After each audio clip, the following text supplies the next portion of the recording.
بسم اللہ الرحمن الرحیم، السلام علیکم۔ میں بھی نیوز کے قومی خبرنامے کے ساتھ میں ہوں قسیم ظفر۔ قومی خبرنامے کا باقاعدہ آغاز کرتے ہیں اور یہ آپ کو بتاتے چلیں کہ ذرائع اسکول ایجوکیشن کے مطابق محکمہ خزانہ نے 1 ارب 60 کروڑ روپے جاری کیے ہیں۔ اسکولوں کے طلبات کو اسکول جانے کا وظیفہ ملے گا۔ یہ وظیفہ ریموٹ ایریا کے اسکولوں میں دیا جائے گا۔ دوسری جانب پنجاب حکومت کی جانب سے صوبہ بھر کے سڑکوں کی M&R کے لیے 1 ارب روپے منظور ہوئے ہیں، جس سے پنجاب کی ٹوٹی پھوٹی سڑکوں کو بحال کیا جائے گا۔ وزیر اعلیٰ پنجاب مریم نواز نے چین میں پنجاب بزنس کانفرنس سے خطاب کرتے ہوئے کہا کہ چینی لیڈرشپ کی جانب سے بہترین مہمان نوازی کی گئی۔ چینی حکومت کی جانب سے مہمان نوازی کی بے حد مشکور ہوں۔ پاکستان اور چین کے دہائیوں پرانے مضبوط اور برادرانہ تعلقات ہیں۔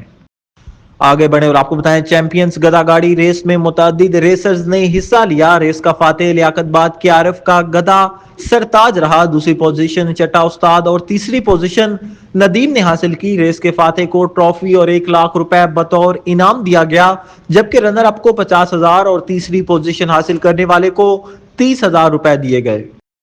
نیوز اسٹوڈیو سے فی الوقت اتنا ہی۔ مزید خبروں اور ان کے اپڈیٹس کے لیے دیکھتے رہیے MB نیوز، کیونکہ MB نیوز ہے million broadcasting news net work.